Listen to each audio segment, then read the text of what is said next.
In Vietnam, the Soviet MiG-21 is flown by the North Vietnamese. Small and fast, the MiG plays cat and mouse with the heavier American F-4 Phantoms. It is a struggle that will change the evolution of fighter aircraft around the world.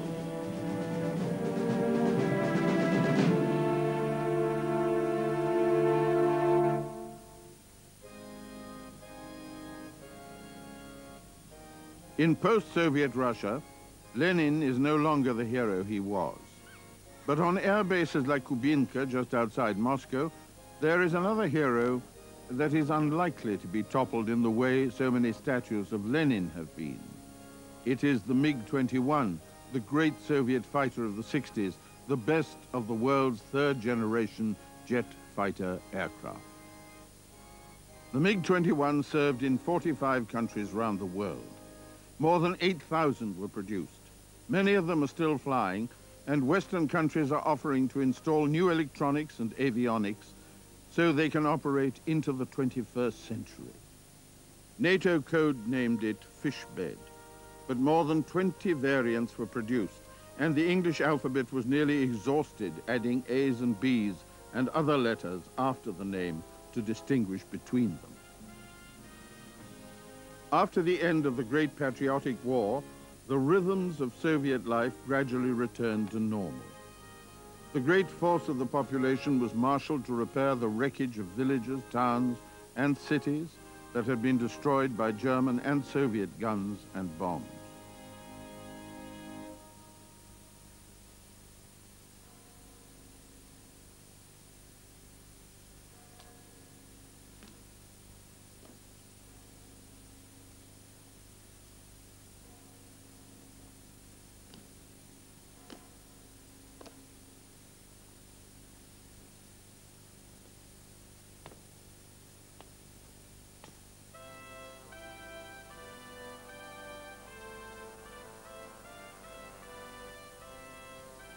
Moscow is a city with a rich architectural heritage, ancient Russian, medieval, classical.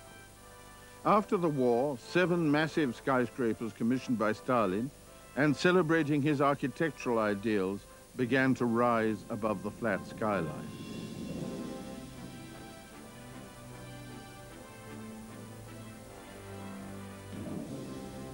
There is a story that one of the forced laborers building the new Moscow University was an aircraft engineer.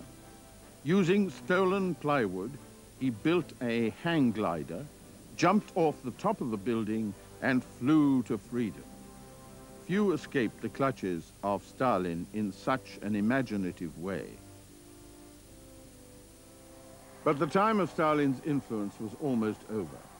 In March 1953, he died of a stroke. This extraordinary man, who terrorized his country for 30 years, intimidated his allies, and initiated the Cold War with the West, had watched his last Red Square parade.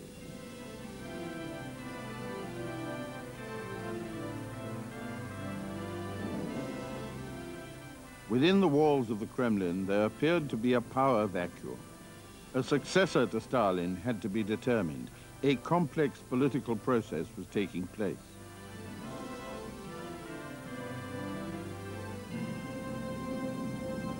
There was a misconception in the West that the Soviet premier was the real head of state, but this was not necessarily the case.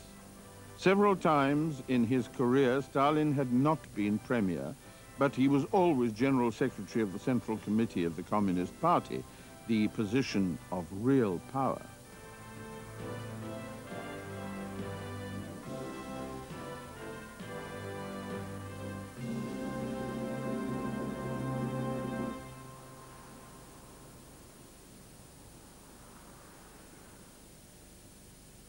The first Soviet premier after Stalin's death was Georgy Malenkov.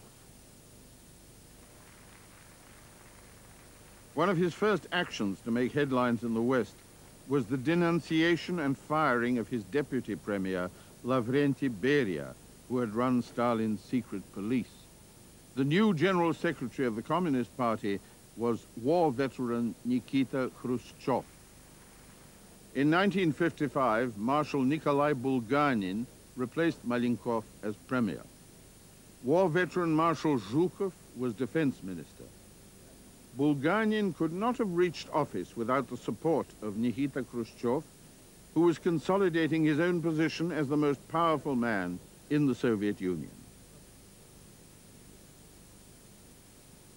In July 1955, just a month after the Eastern Bloc countries signed the Warsaw Pact, their formal alliance against the NATO countries, a Big Four summit was held in Geneva. President Eisenhower there suggested an open sky policy in which the Soviet Union and the United States could share defense information, but this was not adopted by the summit. Since the late 40s, America and the Soviet Union had been locked in a weapons technology battle. As far as fighter aircraft was concerned, the driving force of that battle was speed. With the success of the MiG-15 and 17, the design bureau of Artyom Mikoyan and Mikhail Gurevich leapfrogged its rivals Yakovlev and Lavochkin to a position of eminence in the design of Soviet fighter aircraft. The MiG Bureau had come a long way since its establishment in 1939. Its World War II fighter, the MiG-3, had not been a great success. The jet MiG-15 had won its position against stiff competition because of a combination of performance, strength, and simplicity. The MiG-17 offered more of the same, with greater wing sweep and greater power, but it was still not a supersonic aircraft. The MiG-19 was to be a fighter that could not only exceed Mach 1, but could operate comfortably at supersonic speeds. The step from the subsonic fighters to genuine Mach 1 capability was a big one. It placed great technological demands on the design team. Vasily Arkhipov was the leading engineer for the flight tests of the MiG-19. He says that a truly supersonic fighter became possible because of higher wing sweep angles and the higher thrust of new jets. The MiG-19 was fitted with two Mikulin AM-5 afterburner engines with axial compressors. Unlike the engines of the MiG-15 and 17, they were designed by Russians. By late May 1952, while Joseph Stalin was still alive, the MiG-19 was ready for its first flight. Originally, the horizontal tail surface of the MiG-19 had a conventional elevator.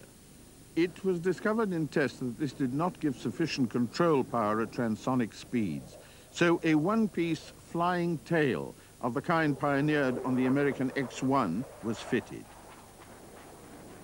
Later prototypes had Mikulin AM-5 engines with about 25% more thrust. In March 1954, a MiG-19 reached Mach 1.33, unofficially breaking the world speed record. But to preserve Soviet secrecy, the record was not claimed.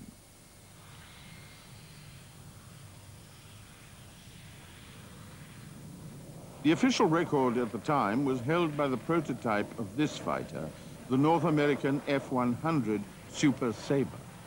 It was the MiG-19's closest American counterpart.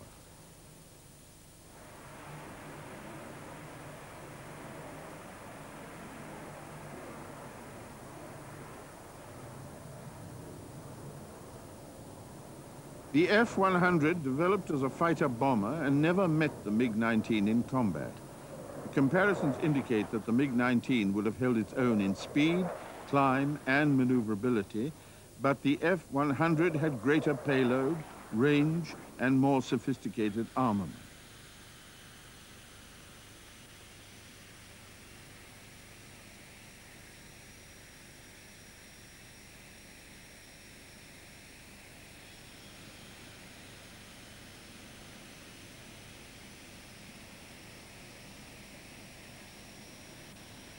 In the mid-50s, American intrusions into Soviet airspace were usually carried out as far as possible from air defense fighter bases.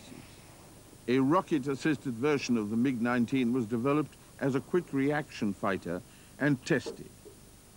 There was great concern about the G-loading the test pilot, Georgy Shianov, would have to endure.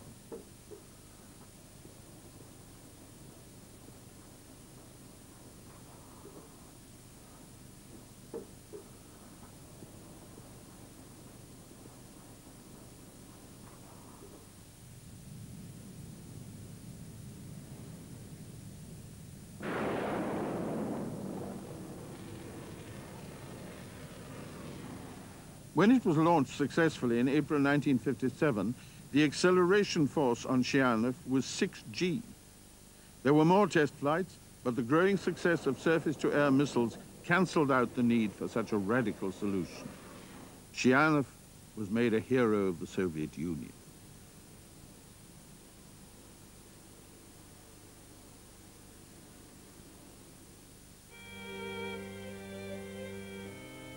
For the Soviet Air Force, the MiG-19 was a major leap forward in technology, capable not only of operating above the speed of sound, but of carrying air-to-air missiles and using ground control intercept systems.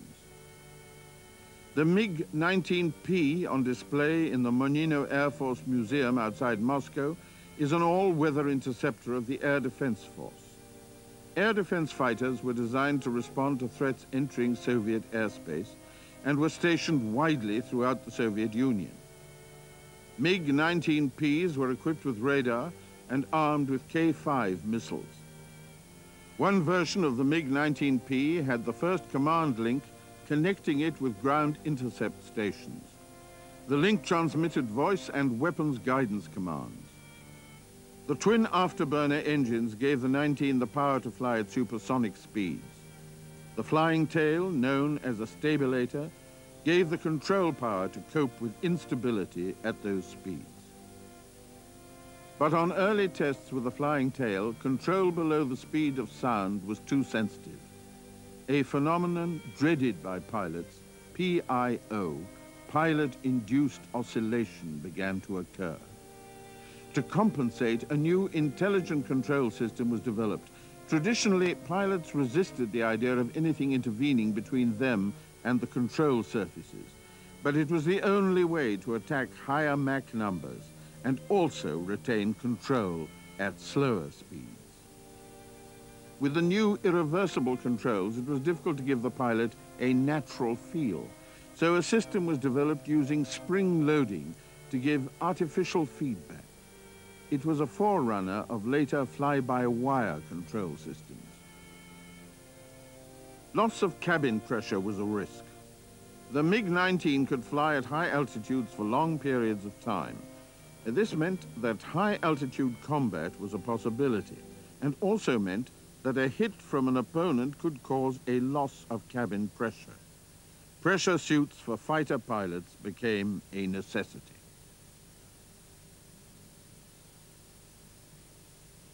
For the MiG Design Bureau, the 19 was a major achievement. A successful supersonic fighter gave MiG the platform from which to take the next evolutionary step towards Mach 2, twice the speed of sound. In July 1959, US Vice President Richard Nixon visited Moscow and opened the American National Exhibition. In September, Nikita Khrushchev, now Soviet Premier as well as Party Secretary, arrived in the USA. His flamboyant behavior and range of moods impressed Americans and gave some hope that the Cold War might be thawing.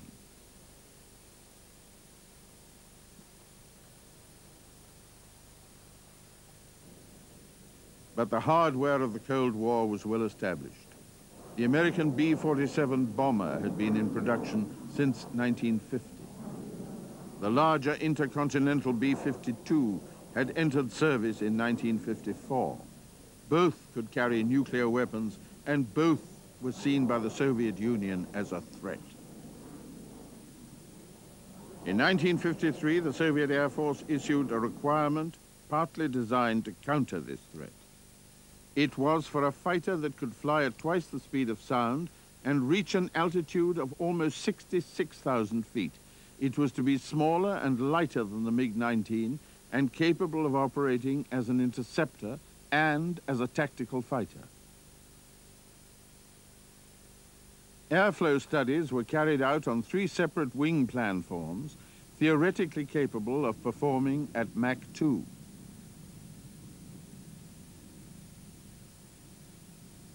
One was an ultra-thin straight-winged arrangement. Another was severely swept like the MiG-19. The third was a delta planform with swept leading and straight trailing edges. At the same time, the Lockheed Company in America was using the ultra-thin straight wings on its Mach 2 capable F-104 Starfighter. In France, the Dassault Company was developing a Mach 2 interceptor, the Mirage, a pure tailless delta. Past experience was a major factor in the MiG design process. MiG was also very much under the influence of aerodynamic theory developed at the Central Aerodynamics and Hydrodynamics Institute, TSAGI. TSAGI had discovered that delta-type wings produce much less drag than swept or straight wings. Generally, the thinner the wing relative to its width, the less drag it produces. Delta wings are very wide at the fuselage, and so their relative thinness is greater than any other wing form. Russians call the pure delta wing the balalaika, because it's shaped like the famous Russian musical instrument. TSAGI's tests show that a pure balalaika planform would not give the runway performance required by the Soviet authorities. They suggested a compromise, a delta wing supplemented by a separate tail. This compromise would also help the aircraft meet other aspects of the requirement. It must fly conventionally and be maneuverable. MiG and TSAGI did not adopt the delta-tail combination without some assurance. They also developed a prototype with swept wings. In 1955, the swept wing version, the E-2, was fitted with a rocket engine in the base of the fin. The jet engine capable of pushing the prototype to Mach 2 was not yet ready. The E-50, as this version was called, performed well, but the first prototype crashed early in the test program.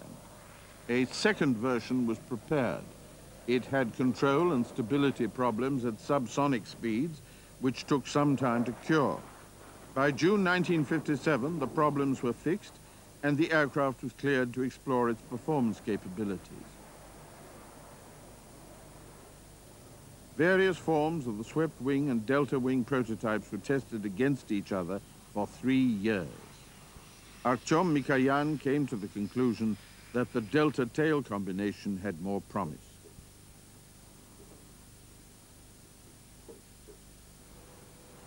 Experience with the MiG-15 and 17 had demonstrated the virtue of an engine installed in the fuselage with a nose intake.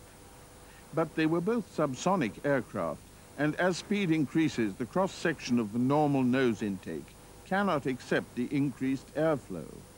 A phenomenon called air intake stall occurs. On early prototypes, a fixed inlet spike was installed to smooth airflow, but as speeds increased beyond Mach 2, it became ineffective. The spike was made adjustable, and that provided the solution to the problem. The spike interacts with the airstream, smoothing the airflow over a wide speed range. The cone system was tested in a TSAGI wind tunnel and as part of the flight test program. It contributed greatly to the high performance of the aircraft that became the MiG-21.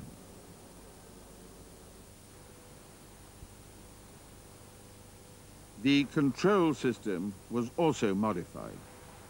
Originally, the primary control system had been hydraulic and the emergency backup system electrical.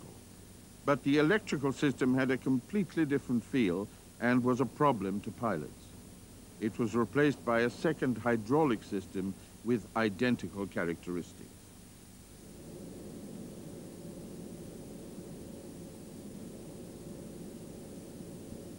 By the end of 1958, the first operational MiG-21, the 21F, was ready for service. A batch of 30 aircraft was delivered to operational squadrons.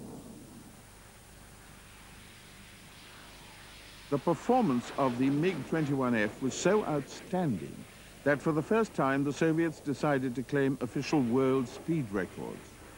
The balance between secrecy and propaganda value tipped away from secrecy for the first time. On October the 1st, 1959, MiG Bureau test pilot Georgy Mosolov set the first Soviet official world speed record over a 25-kilometer closed course. The average speed was 2,388 kilometers, almost 1,500 miles an hour. But in spite of this new Soviet openness in claiming the record, the aircraft was given a false name. It was called the E-66. The Tumansky R-11F engine was officially registered as the R-37F. The airport used, actually, Zhukovsky, was registered as Podmoskovnaya Airport, which was not really a lie since it means near Moscow.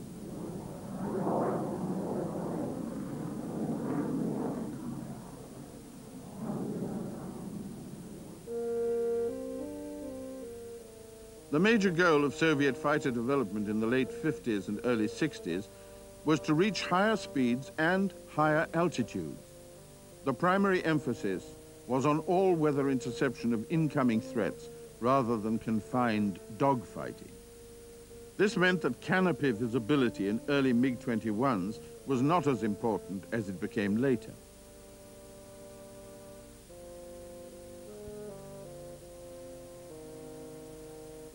The basic MiG-21 was modified into many different versions. One of the most obvious differences in outline between models is the shape of the dorsal fairing.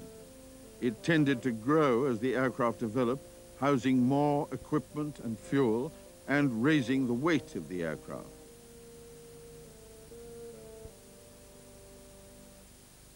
Like all Soviet fighters, the 21 was designed to use rough, unmade airfields. The landing gear was tough and the wheels were large. The Soviet Air Force required the aircraft to be equipped with air-to-air missiles. Soviet copies of the American Sidewinder were available with the Soviet designation R-3S. They provided fire-and-forget capability. Confidence in these missiles was so high that MiG-21s of the early 1960s did not have any cannon. When it became clear that infrared homing missiles could be fooled by countermeasures and were not completely reliable, cannon were reinstalled as a backup. Two major families of MiG-21 developed, distinguished by the fact that in one the cockpit canopy was hinged in front and the canopy became an aerodynamic shield if ejection was necessary. In the other, the canopy was hinged on the side and simply blew away during ejection. The radar scope was positioned to the center of the instrument panel and had rubber shielding so the pilot could see it in sunlight. The first generation MiG-21s were equipped only to fly daylight clear air interceptions. The second generation was more sophisticated, equipped with radar in the intake spike and able to intercept at night and in poor weather. The MiG-21 was a major step forward for pilots from squadrons of MiG-15s and 17s. They were confronted with a genuine high-altitude, high-speed aircraft capable of flying at twice the speed of sound and reaching altitudes over 60,000 feet. It was 3 times as fast as anything in their experience. The two-seater MiG-21 UTI trainer helped them to make this transition. It also carried 2 Soviet women pilots to major world records.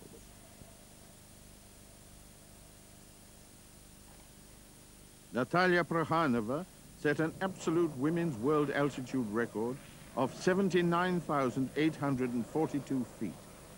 Lydia Zaitseva established a sustained horizontal altitude record of 62,400 feet.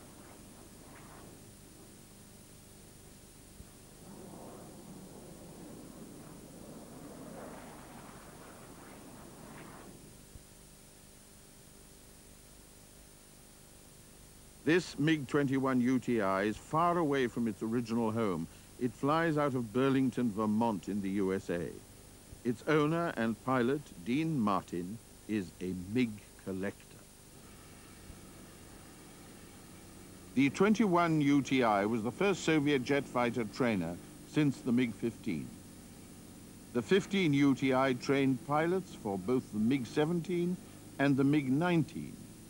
The MiG-21, with its vastly extended flight envelope, required much more demanding preparation.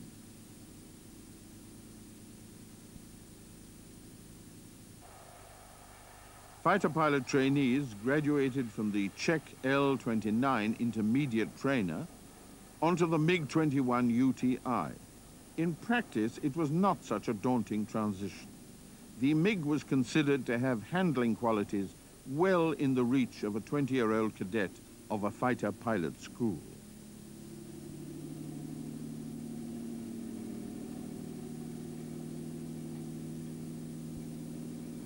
It was known as a forgiving aircraft, but was still demanding. The wing was set up for high-speed flying, and landings could be difficult.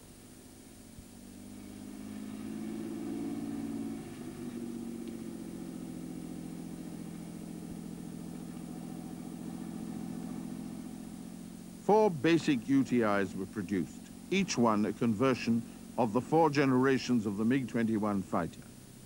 Many detailed variations on those 4 models followed. Some were manufactured outside the Soviet Union, in Czechoslovakia, India, and China.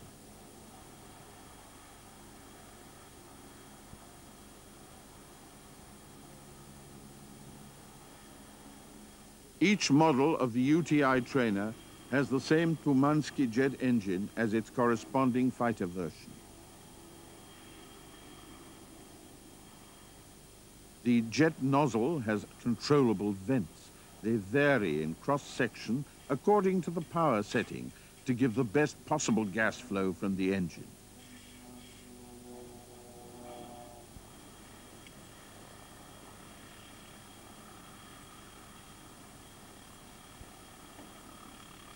One of the main problems facing MiG designers in developing the UTI was getting the high-speed ejection sequence just right.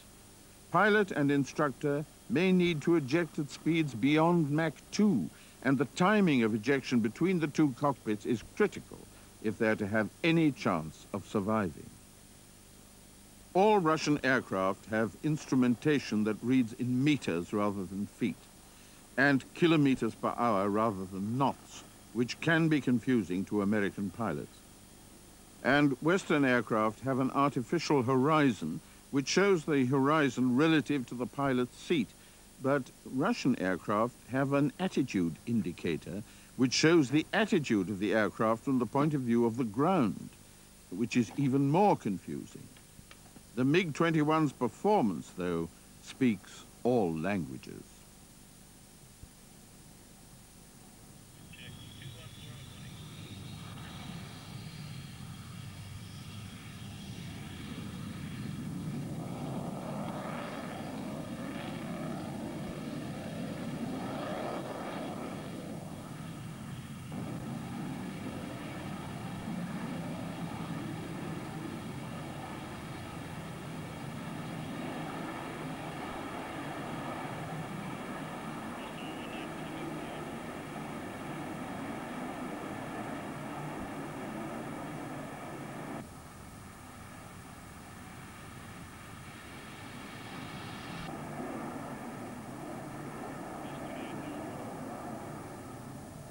The second seat in the UTI reduced fuel tank space, and an external fuel tank below the fuselage became standard.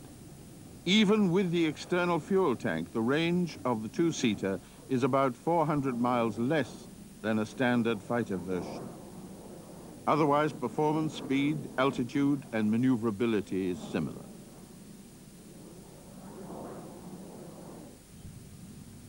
Sometimes external tanks on Russian aircraft are jettisoned in flight in designated areas. And these tanks are highly prized by the owners of dachas, country holiday cottages. They mount them on top of small cubicles in their backyards and use them as water tanks for their showers.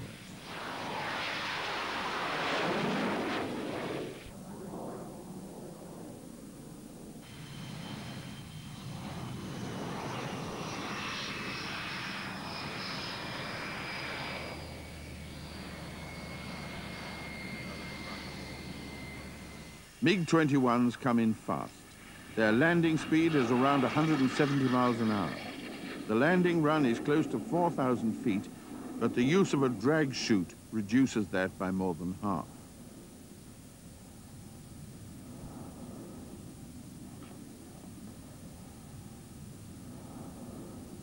Volga 3 Delta Mike, left close traffic.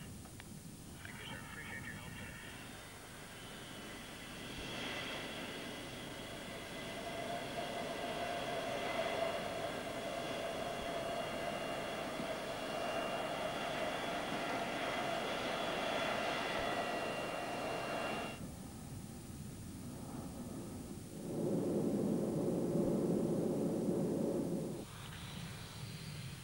There is no doubt that the MiG-21 performs and handles well. For 2 decades, it evolved effectively enough to keep it near the top of the international fighter aircraft tree. It has no basic handling vices. It can be pushed to its limits of performance without risk of a major mishap. Its combination of delta wing and tail makes it resistant to stalling. The design of the nose intake is so efficient that air is supplied smoothly to the engine, even under extreme conditions. It is simple, highly reliable, and could be produced in great numbers, all of which were prime requirements of the Soviet Air Force.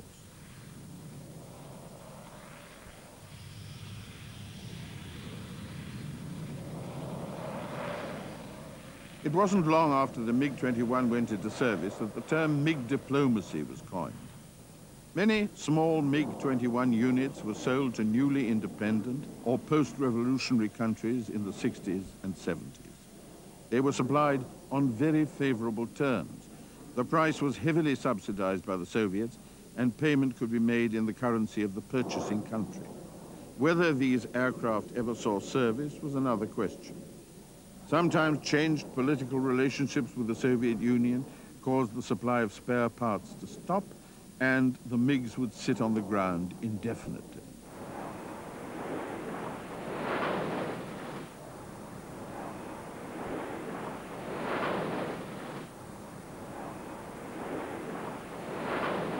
When the MiG-21 entered service in 1959, its direct Western contemporaries were the American Lockheed F-104 and the French Dassault Mirage.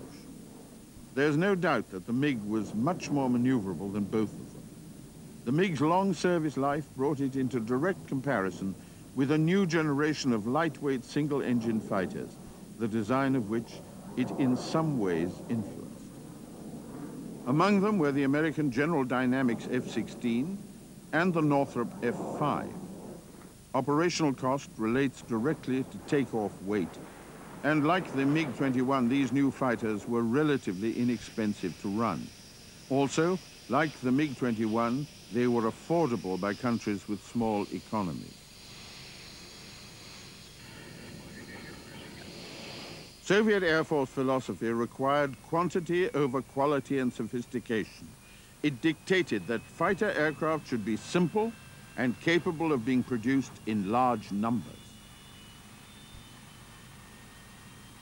It also required that aircraft should be as close to absolutely reliable as possible.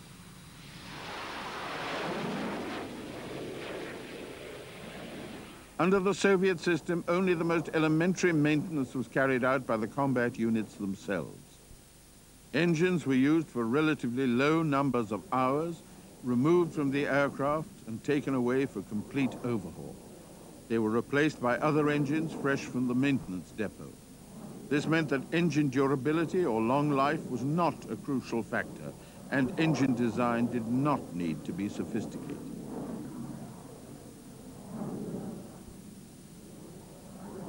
Although the MiG-21 was originally designed as a lightweight daylight fighter, the airframe was so successful that it was adapted for ground attack, tactical reconnaissance, all-weather interception, and close combat.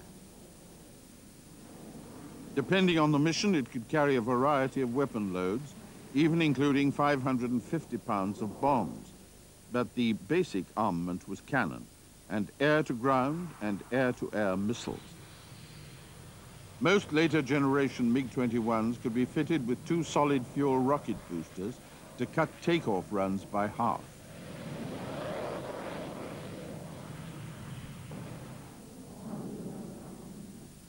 Throughout the 1950s, the major Soviet air shows became a great tradition. They were usually held at Tushino Airport, and Western military analysts attempted to keep a close eye on them in the hope of getting information about new Soviet aircraft.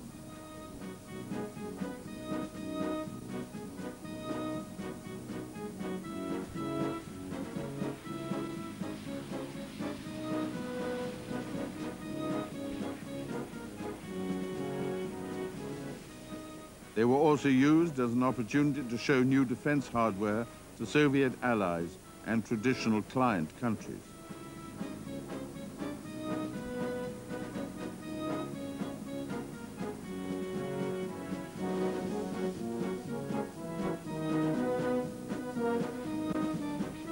After 1961, the tradition was dropped. But in 1967, one major air show was held at Domodedovo, just outside Moscow, and MiG-21s, even an experimental short takeoff version, were well represented. The air show was a goldmine for Western observers because apart from the MiGs, a number of revolutionary new Soviet aircraft were glimpsed for the first time. But Domodedovo 1967 was to be the last of the great military air shows for many years.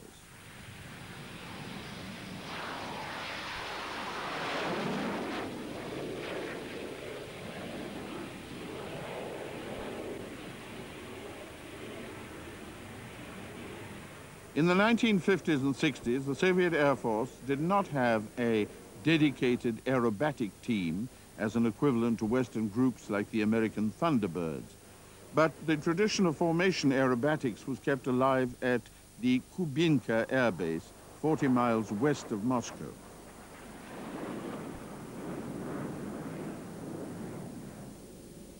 When the MiG-21 became available in the early 60s, its low-speed maneuverability and its straightforward flying characteristics made it an ideal team aerobatic aircraft.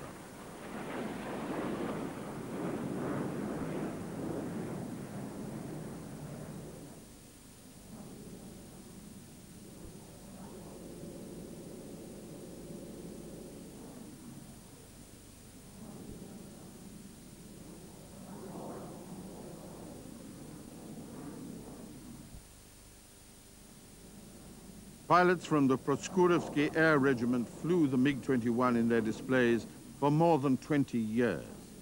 It was only replaced in 1983 when the regiment received the brand new state-of-the-art Soviet fighter, the MiG-29.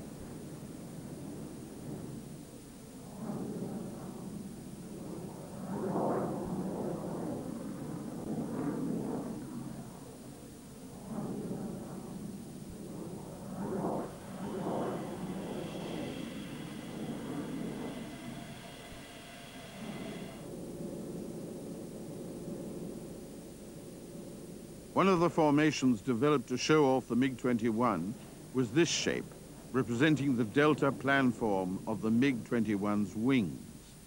It was also exactly the shape of the Russian musical instrument, the balalaika.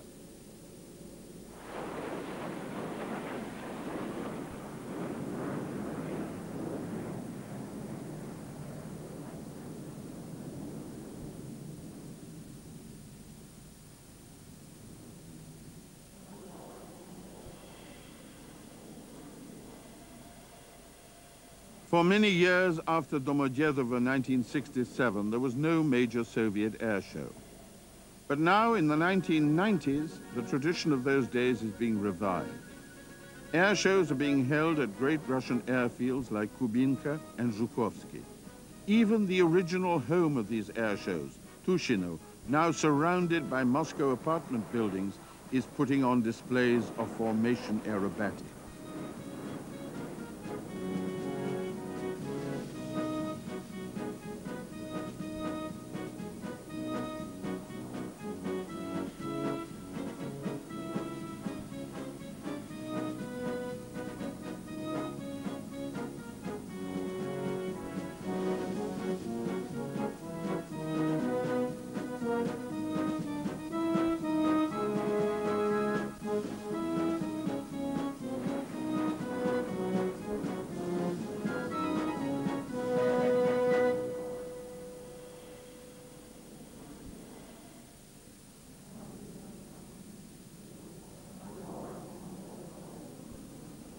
The MiG-21 was designed as a war machine to serve in the defense of the Soviet Union.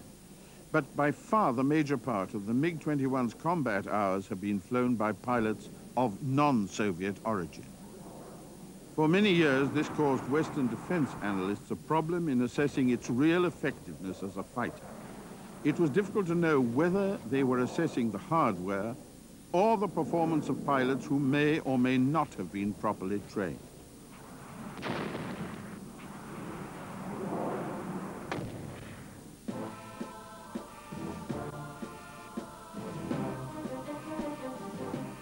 Throughout the 60s and 70s, the MiG-21 was involved in combat.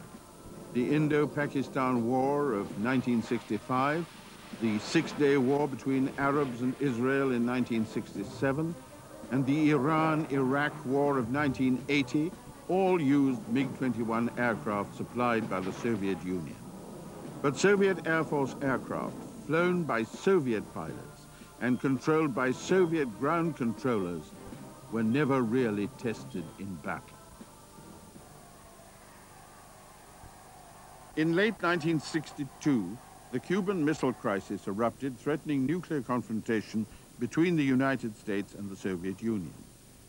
Surveillance flights above Cuba took photos which revealed that the Soviet Union was building offensive missile and bomber bases in Cuba. The Soviet Union claimed that the bases were defensive, but US President John Kennedy said the claim was false. He announced a naval and air blockade of Cuba to stop the shipment of more military equipment. Surveillance photos revealed medium-range ballistic missile bases and surface-to-air missile assembly depots. They also revealed the presence of Soviet fighter aircraft, including MiG-21s, and airstrips for their use. But Cuba was not to be the site of the first confrontation between these new Soviet fighters and American aircraft. My fellow Americans, as President and Commander-in-Chief, it is my duty to the American people to report that renewed hostile actions against United States ships on the high seas in the Gulf of Tonkin have today required me to order the military forces of the United States to take action in reply. As the Vietnam War escalated and American troops struggled to come to terms with a war fought in conditions unsuited to their equipment and training, the Soviet Union began to supply the North Vietnamese with MiG-21s. From 1965, they were transported through China And when they arrived in Vietnam, Soviet military advisors were shocked to find that the latest electronic equipment had been stripped by the Chinese and replaced with their own domestic version. The MiG-21's major opponent in Vietnam was a giant of a fighter, the McDonnell Douglas F-4 Phantom. In North Vietnam, it was a David and Goliath struggle. The Phantom was an immensely successful aircraft. It was a two-seater, 3 times as heavy as the MiG-21. The MiG was more maneuverable, especially at low speeds, and more difficult to see in the sky because of its size. North Vietnamese pilots adopted ambush tactics, appearing suddenly and trying to force the Phantoms to drop their weapon loads. This North Vietnamese pilot says that in 6 months from April to October 1972, he shot down 6 American planes, including 4 Phantoms.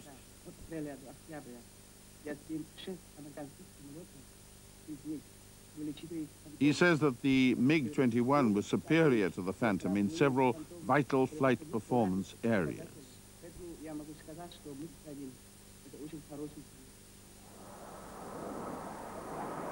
There is a discrepancy between American and Soviet estimates of the combat results between MiG-21s and F-4 Phantoms in Vietnam. America claimed a 2-to-1 kill ratio Phantoms against MiGs. The Soviets claimed that the Americans were counting MiG-17s as well as MiG-21s. They said that if you isolate the Phantom's performance against the MiG-21 in the late 60s, the results were 2-to-1 in favor of the MiG. Whatever the result, US authorities were disturbed by the success of the smaller and lighter Soviet aircraft. The US Air Force held a lightweight fighter competition. The Northrop Company, whose lightweight F-5 had been a great export success as a fighter and fighter bomber, built one prototype, the F-17. The other competitor in the race was the General Dynamics Company.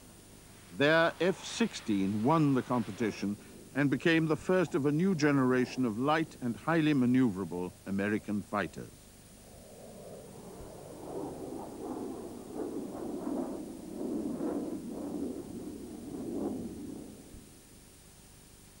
Traditionally, Soviet aircraft were supplied only to Soviet client countries. The MiG-21 was a breakthrough because it was bought by countries like Finland and India, traditional customers for Western aircraft. In fact, India went further. It negotiated a production license with the Soviets, and Hindustan Aerospace built about 350 MiG-21s over a period of 21 years. The last aircraft came off the production line in 1988. China received 50 aircraft from the Soviet Union just before a major disagreement erupted between Nikita Khrushchev and Mao Zedong in 1963. The Chinese copied every part of the MiG-21 and produced their own version. Eventually, the Chinese Air Force had almost 3,000. The MiG-21 was the smallest and most cost-effective of the world's original Mach 2 fighters. Its influence on fighter aircraft design will last well into the next century.